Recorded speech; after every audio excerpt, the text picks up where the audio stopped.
Hello and welcome. स्वागत है आप सभी का करंट अफेयर्स की क्लास में, जिसमें आज डिस्कस करेंगे एसएससी जीडी के जो एग्ज़ाम चल रहे हैं उनमें 11 जनवरी की सेकंड, थर्ड और फोर्थ जो शिफ्ट है उनके जीके के, जीएस के और करंट अफेयर्स के जो भी क्वेश्चन हैं उन सभी को डिस्कस करेंगे। 11 जनवरी की फर्स्ट शिफ्ट के जो क्वेश्चन हैं उसका लिंक आपको मिलेगा डिस्क्रिप्शन बॉक्स में। तो चलिए शुरू करते हैं। ये क्वेश्चन हैं सेकंड शिफ्ट के। सेकंड शिफ्ट में क्वेश्चन पूछा गया था, एस जो चिन्नास्वामी है स्टेडियम वो कहाँ पर है? तो एस चिन्नास्वामी स्टेडियम है बेंगलुरु में। तो इस क्वेश्चन का राइट आंसर हो गया बेंगलुरु। इसके साथ ही नरेंद्र मोदी जो स्टेडियम है वो है अहमदाबाद में और ईडन गार्डन जो स्टेडियम है वो है कोलकाता में। लक्ष्य सेन किस खेल से संबंधित हैं? ये क्वेश्चन पूछा गया था। तो लक्ष्य सेन हैं, खिलाड़ी हैं, ये हैं बैडमिंटन से संबंधित। तो इस क्वेश्चन का राइट आंसर हो गया बैडमिंटन। नेक्स्ट क्वेश्चन जो पूछा गया था पॉलिटी से कि अनुच्छेद 243 सी है वो किससे संबंधित है? तो अनुच्छेद 243 सी है पंचायत की जो संरचना है उससे संबंधित है अनुच्छेद 243 सी। अनुच्छेद जो 243 डी है, प्रत्येक पंचायत में अनुसूचित जाति और जो जनजाति हैं उनके लिए आरक्षण का प्रावधान किया गया है अनुच्छेद 243 डी में। अनुच्छेद 243 है ये संबंधित है पंचायतों से। नेक्स्ट क्वेश्चन जो पूछा गया था, भारत का कुल क्षेत्रफल विश्व के कुल भौगोलिक क्षेत्रफल का कितना प्रतिशत है? तो भारत का जो क्षेत्रफल है वो 2.4% है विश्व के कुल भौगोलिक क्षेत्रफल का। तो इस क्वेश्चन का राइट आंसर था 2.4%। अगर रैंक पूछे विश्व में भौगोलिक क्षेत्र में भारत की तो वो थी 7वीं। क्षेत्रफल की दृष्टि से देखते हैं, सबसे बड़ा है रसिया, फिर Canada, China, United state, Brazil, Australia और 7वां नंबर आता है इंडिया का। इसके बाद में है अर्जेंटीना, कजाकिस्तान और अल्जीरिया। जनसंख्या की दृष्टि से अगर देखें तो 17.7% के साथ भारत है दूसरे नंबर पर।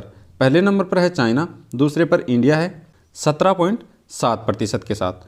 तीसरे नंबर पर इसमें है यूनाइटेड स्टेट, इसके बाद में है Indonesia, Pakistan, Brazil, Nigeria, Bangladesh और रसिया।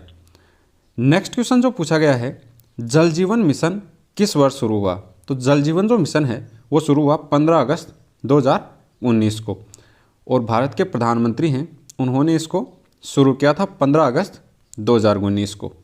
नेक्स्ट क्वेश्चन है, भारत में मौलिक अधिकार कौन से भाग में हैं? तो मौलिक अधिकार से क्वेश्चन है कि भारत में जो मौलिक अधिकार हैं वो कौन से भाग में हैं? तो मौलिक अधिकार हैं भाग 3 में और भाग 3 है उनमें अनुच्छेद हैं 12 से 35 तक। भाग 1 है उनमें संघ और उसका क्षेत्र है अनुच्छेद 1 से 4 तक। भाग 2 में नागरिकता है अनुच्छेद 5 से 11 तक। भाग जो 4 है उसमें नीति निर्देशक तत्व हैं 36 से 51 तक।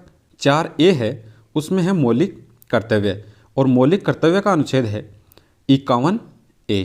भाग 8 है उसमें केंद्र शासित प्रदेश हैं उनका उल्लेख है, अनुच्छेद है इसका 239 से 242।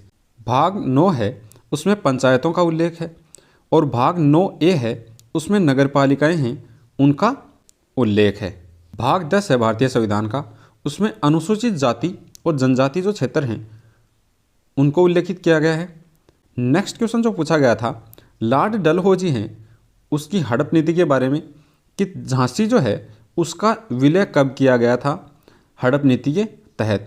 तो झांसी का विलय किया था लॉर्ड डलहौजी ने 1853 में हड़प नीति के तहत। तो इसके साथ ही झांसी का किया था 1853 में। और भी जो राज्य हैं उनका भी अधिग्रहण किया गया था लॉर्ड डलहौजी के द्वारा हड़प जो नीति है उसके तहत। तो इन सभी को देख लेते हैं। इसमें जो सतारा है उसका अधिग्रहण किया गया 1848 में। जैतपुर और संबलपुर जो हैं 1849 में। बागठ है उसको 1850 में। उदयपुर को सम्मिलित किया था हड़प नीति के तहत 1852 में और झांसी को किया 1853 में। नागपुर को किया 1854 में। करौली है इसको किया 1855 में और अवध जो है इसको हड़प नीति के तहत सम्मिलित किया था 1856 में। नेक्स्ट क्वेश्चन है, कन्नौज के शासक हर्षवर्धन हैं उनके दरबारी के बारे में पूछा गया कि कन्नौज के शासक हर्षवर्धन के दरबारी कौन थे? तो हर्षवर्धन के दरबारी थे बाणभट्ट। नेक्स्ट क्वेश्चन जो पूछा गया था, गोबर खाद किस प्रकार का खाद है? तो ये एक जैविक खाद है, इसके बारे में क्वेश्चन पूछा गया था। नेक्स्ट क्वेश्चन जो पूछा गया था, स्वतंत्रता के पहले भारत में कौन सा उद्योग विकसित था? तो स्वतंत्रता के पहले भारत में कौन से उद्योग विकसित थे? उनमें से सूती वस्त्र उद्योग, कपड़ा उद्योग, जूट उद्योग, इस्पात उद्योग, चीनी उद्योग और सीमेंट उद्योग, ये आदि उद्योग हैं, ये भारत में स्वतंत्रता से पहले भी विकसित थे।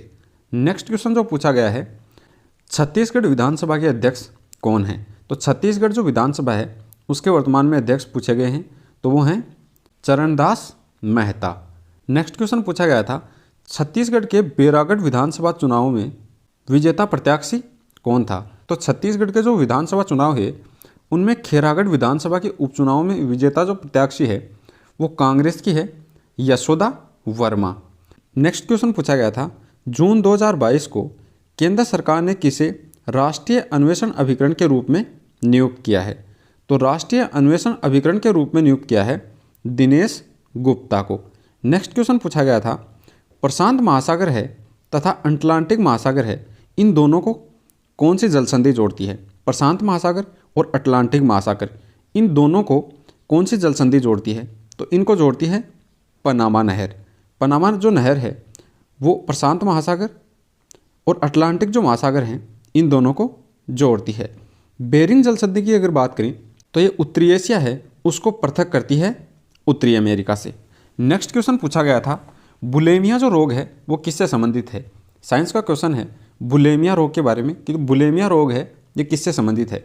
तो बुलेमिया रोग है ये एक ईटिंग डिसऑर्डर है। थर्ड शिफ्ट के क्वेश्चन डिस्कस करते हैं। 11 जनवरी को जो थर्ड शिफ्ट में पेपर हुआ था उसके क्वेश्चन हैं, उसमें पूछा गया था सिरके में कौन सा अम्ल पाया जाता है? तो सिरके में पाया जाता है एसिटिक अम्ल। इसके अलावा और देखते हैं, टमाटर में पाया जाता है ऑक्जेलिक अम्ल, पालक में पाया जाता है ऑक्जेलिक अम्ल। टमाटर और पालक हैं इन दोनों में ही ऑक्जेलिक अम्ल पाया जाता है। इमली में पाया जाता है टार्टरिक अम्ल। ऑरेंज जो है और नींबू इन दोनों में पाया जाता है सिट्रिक अम्ल। और एप्पल है इसमें पाया जाता है मेलिक अम्ल। एप्पल में है मेलिक अम्ल और ऑरेंज और नींबू है इन दोनों में है सिट्रिक अम्ल। नेक्स्ट क्वेश्चन पूछा गया था, बांग्लादेश में बैंकिंग जो सेवा है उसकी स्थापना किसने की थी? बांग्लादेश में बैंकिंग सेवा की स्थापना की थी मोहम्मद यूनुस ने। मोहम्मद जो यूनुस हैं ये शांति के क्षेत्र में नोबेल प्राइज़ विजेता हैं। इन्होंने ही बांग्लादेश में बैंकिंग जो सेवा है उसकी स्थापना की थी। नेक्स्ट क्वेश्चन पूछा गया था, सूंग वंश की स्थापना किसने की? तो सूंग वंश की स्थापना की पुष्यमित्र सूंग ने। इसके अलावा हम डिस्कस कर लेते हैं, हर्यक जो वंश है उसकी स्थापना की बिंबिसार ने। सूंग वंश की स्थापना की शिशुनाग ने। नंदा जो डायनेस्टी है उसकी स्थापना की महापद्मानंदा ने।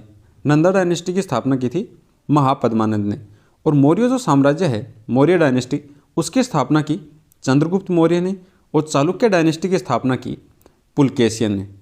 नेक्स्ट क्वेश्चन पूछा गया था साइंस का, विटामिन सी क्या है? तो विटामिन जो सी है तो वो एक ऑक्सीडेंट है, तो इस क्वेश्चन का राइट आंसर हो गया ऑक्सीडेंट। नेक्स्ट क्वेश्चन पूछा गया था, वर्तमान आईएमएफ के कार्यकारी निर्देशक कौन से भारतीय हैं? तो वर्तमान में जो आईएमएफ है इंटरनेशनल मॉनेटरी फंड, इसके कार्यकारी निर्देशक हैं वो हैं कृष्णामूर्ति सुब्रमण्यम। नेक्स्ट क्वेश्चन है जो पूछा गया था, बिना प्रकृति के दोहन के ऊर्जा के प्रमुख स्रोत हैं। बिना प्रकृति के दोहन के ऊर्जा के जो प्रमुख स्रोत हैं वो हैं सौर, पवन, सागर, पवन बिजली और बायोमास। नेक्स्ट क्वेश्चन जो पूछा गया था, राष्ट्रमंडल खेलों का प्रारंभ कब हुआ? तो राष्ट्रमंडल जो खेल हैं उनका प्रारंभ हुआ 1930 में। और सबसे ज़्यादा 5 बार राष्ट्रमंडल खेल हैं उनका आयोजन करने वाला देश है ऑस्ट्रेलिया। और भारत में राष्ट्रमंडल खेल हैं उनका आयोजन हुआ 2010 में नई दिल्ली में। नेक्स्ट क्वेश्चन पूछा गया था, मध्य प्रदेश में गरीडा डांस कब किया जाता है? तो गरीडा जो डांस है वो मध्य प्रदेश में किया जाता है रबी की फसल की कटाई के बाद विंटर सीजन में। नेक्स्ट क्वेश्चन पूछा गया था, त्रिचूर पूरम फेस्टिवल है वो कहाँ मनाया जाता है? तो त्रिचूर पूरम फेस्टिवल है ये मनाया जाता है केरल में। शतरंज के पंक्तियों को क्या कहा जाता है? तो शतरंज की जो पंक्तियाँ हैं उनको क्या कहा जाता है? तो उनको कहा जाता है फाइल्स। नेक्स्ट क्वेश्चन पूछा गया था, 1857 में पहला भारतीय विश्वविद्यालय कहाँ खोला गया था? तो 1857 में पहला भारतीय विश्वविद्यालय खोला गया था कोलकाता में। नेक्स्ट क्वेश्चन पूछा गया था पॉलिटी का मौलिक कर्तव्य कितने हैं? तो मौलिक जो कर्तव्य हैं वो हैं 11। सरदार जो स्वर्ण सिंह समिति है उसकी अनुशंसा पर जोड़े गए थे मौलिक कर्तव्य, जिनकी संख्या 11 है। भाग 4 में है, अनुच्छेद है 51 क और कुल हैं 11। नेक्स्ट क्वेश्चन पूछा गया था 3 अक्टूबर 2022 से जम्मू कश्मीर के अपने 3 दिवसीय यात्रा किसने की? तो 3 अक्टूबर 2022 में जम्मू कश्मीर में 3 दिवसीय यात्रा की है भारत के गृह मंत्री अमित शाह ने। गृह मंत्री के साथ साथ नया जो मंत्रालय है सहकारिता मंत्रालय, ये भी हैं अमित शाह के पास। तो सहकारिता मंत्रालय इंपॉर्टेंट है, इसको हाल ही में बनाया गया है और इसके मंत्री भी बनाए गए हैं अमित शाह है। केंद्रीय सहकारिता मंत्री हैं वो भी अमित शाह हैं और भारत के गृह मंत्री हैं अमित शाह। नेक्स्ट क्वेश्चन जो पूछा गया था मानसून से ठीक पहले पश्चिम बंगाल में आने वाली आंधी तूफान है उसे क्या कहते हैं? तो मानसून से पहले जो आंधी तूफान आती है पश्चिम बंगाल में उसको कहते हैं काल बैसाखी। नेक्स्ट क्वेश्चन पूछा गया था दक्षिण एशियाई जो खेल परिषद है उसका गठन कब हुआ? तो दक्षिण एशियाई खेल परिषद का गठन हुआ 1983 में। तो इस क्वेश्चन का राइट आंसर हो जाएगा 1983। भारत में किस से कम उम्र के व्यक्ति को श्रमिक नहीं माना जाता? तो भारत में 14 वर्ष से कम उम्र का जो व्यक्ति है उसको श्रमिक नहीं माना जाता है। बाल श्रम निषेध के तहत जिसका अधिनियम है 1986 का, उसमें 18 व्यवसायों 65 जो प्रक्रियाएं हैं उनमें 14 वर्ष से कम आयु के जो बच्चे हैं उनके कार्य नियोजन पर प्रतिबंध लगाया जाता है। फोर्थ शिफ्ट के जो क्वेश्चन हैं उनको डिस्कस करते हैं। फोर्थ शिफ्ट के क्वेश्चन हैं, पहला क्वेश्चन जो पूछा गया था पॉलिटी का था 42वां संविधान संशोधन कब हुआ? तो 42वां जो संविधान संशोधन है वो हुआ था 1976 में। नेक्स्ट क्वेश्चन जो पूछा गया था लद्दाख का लोक नृत्य कौन सा है? तो लद्दाख के नृत्य से क्वेश्चन था। नेक्स्ट क्वेश्चन एशियन जो गेम हैं उनसे क्वेश्चन पूछा गया था 2018 का एशियन गेम कहाँ पर हुआ? तो 2018 का जो एशियन गेम है वो हुआ जकार्ता इंडोनेशिया में। 2022 का होगा वो चाइना में होगा और 2026 का जो होगा वो होगा नगोया जापान में। नेक्स्ट क्वेश्चन पूछा गया था 2018 का जो एशियन कप विजेता है कौन है? तो 2018 का जो एशियन कप विजेता है वो है भारत और इसका उपविजेता है बांग्लादेश और इसका आयोजन किया गया था यूएई में। 2018 के एशिया कप का आयोजन हुआ था यूएई में, इसका विजेता है भारत और इसका उपविजेता जो था वो था बांग्लादेश। नेक्स्ट क्वेश्चन पूछा गया था मौर्य साम्राज्य का कि मौर्य साम्राज्य का शासन कहाँ पर हुआ करता था? तो मौर्य साम्राज्य का शासन था वो होता था मगध साम्राज्य में। वर्तमान में बिहार और बंगाल का क्षेत्र है वही था मगध साम्राज्य जिसमें मौर्य साम्राज्य का शासन था। नेक्स्ट क्वेश्चन पूछा गया था खिलाफत आंदोलन की समिति है उसका गठन कब किया गया था? तो खिलाफत आंदोलन की समिति का गठन किया गया था मार्च 1919 में। नेक्स्ट क्वेश्चन है नृत्य से, गोफा नृत्य के बारे में पूछा है। गोफा नृत्य कहाँ प्रचलित है? तो गोफा जो नृत्य है गोवा में प्रचलित है। फाल्गुन जो माह है उसमें सिग्मो उत्सव मनाया जाता है गोवा में और उसी में किया जाता है गोफा नृत्य। नेक्स्ट क्वेश्चन पूछा गया था 1971 में कौन सी पंचवर्षीय योजना थी? तो 1971 में फोर्थ जो प्लान है चौथी पंचवर्षीय योजना वो प्रचलित थी 1969 से 1974 के मध्य।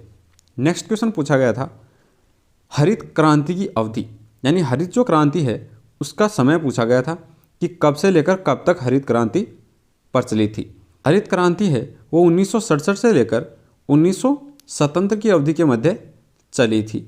नेक्स्ट क्वेश्चन पूछा गया था भारत में 2018-19 में कितना इस्पात उत्पादन हुआ? तो भारत में 2018-19 में 110.921 टन जो है इस्पात का उत्पादन हुआ था। नेक्स्ट क्वेश्चन पूछा गया था आवर्त सारणी से कि आवर्त सारणी है उसके 33वें तत्व का क्या नाम है? तो आवर्त सारणी के 33वें तत्व का नाम है आर्सेनिक। तो इसका राइट आंसर हो गया आर्सेनिक। अब नीति आयोग से भी क्वेश्चन पूछा है। नीति आयोग है उसके उपाध्यक्ष कौन हैं? तो वर्तमान में नीति आयोग के उपाध्यक्ष हैं सुमन बेरी। नरेंद्र मोदी हैं वो इसके अध्यक्ष हैं, सुमन बेरी हैं वो इसके वर्तमान में उपाध्यक्ष हैं और जो सीईओ हैं वर्तमान में इसके वो हैं परमेश्वरन अय्यर। नीति आयोग है, इसकी स्थापना की बात करें तो वो हुई थी 1 जनवरी 2015 को। नीति आयोग से पहले इसकी जगह थी योजना आयोग, और योजना आयोग का नाम बदलकर कर दिया गया है नीति आयोग 1 जनवरी 2015 को। नेक्स्ट क्वेश्चन पूछा गया था साइंस से, आरबीसी की शेप कैसी होती है? तो आरबीसी जो है रेड ब्लड सेल्स, उसकी शेप होती है बाइकोनिक डिस्क की तरह। तो इस क्वेश्चन का राइट आंसर हो जाएगा बाइकोनिक डिस्क। नेक्स्ट क्वेश्चन पूछा गया था जनगणना कौन कराता है? तो जनगणना से संबंधित क्वेश्चन था कि जनगणना कौन करवाता है? तो जनगणना जो है वो भारत का केंद्रीय गृह मंत्रालय है, उसके अधीन कार्य करती है। नेक्स्ट क्वेश्चन पूछा गया था भारतीय जो रिजर्व बैंक है उसने 6 अक्टूबर 2022 को 3 साल के लिए यस जो बैंक है उसके एमडी और सीईओ के रूप में किसे मंजूरी दी है? तो 6 अक्टूबर 2022 को यस बैंक के एमडी और सीईओ नियुक्त किए हैं आरबीआई ने प्रशांत कुमार को। तो इस क्वेश्चन का राइट आंसर हो जाएगा प्रशांत कुमार। तो ये थे आपके एसएससी जीडी का जो एग्ज़ाम हुआ है उसकी 2nd, 3rd और 4th शिफ्ट के क्वेश्चन। 11 जनवरी की जो फर्स्ट शिफ्ट है उसका वीडियो आपको मिलेगा डिस्क्रिप्शन बॉक्स में, वहाँ से आप देख सकते हैं। और इन तीनों शिफ्ट के जो क्वेश्चन हैं उनको अभी हमने डिस्कस किए हैं।